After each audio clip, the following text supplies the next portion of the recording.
Hey there Titans, in this video I'll show you how to remove profile added users using the Form Titan API.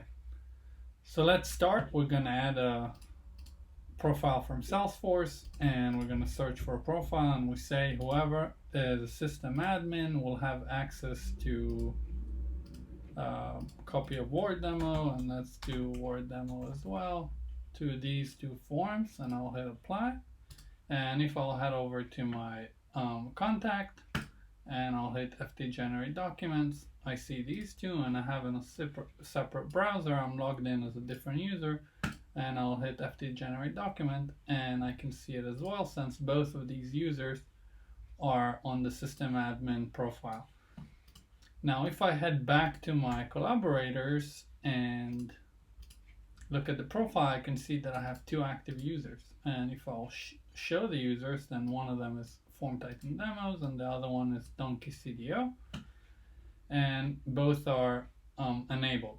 What if, let's say, once you turn a user to be inactive, you want to remove this user from Form Titan automatically?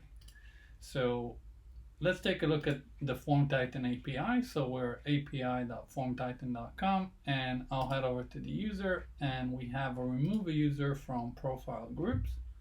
And we can see that the request is fairly simple. The method is delete, and we need to send a request to this endpoint, including the SF user ID. Okay, so I've set up a row to simple class that can be invoked from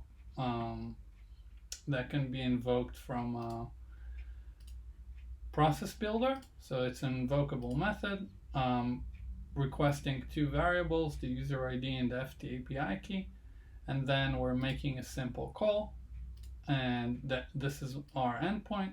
So you need to set your endpoint to your instance ID, and I have the rest of the endpoint, and I'm sending the user ID, and the method is delete, and I'm setting the header FT API key to the FT API key that I got from the process builder. So that's that for the class, very simple. And let's head over to the process builder. So I've set up a simple process.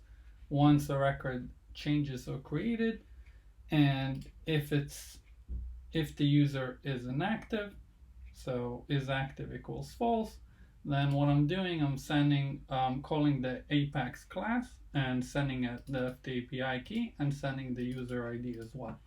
Now let's see how this works. So if I'll head over to setup and go to users,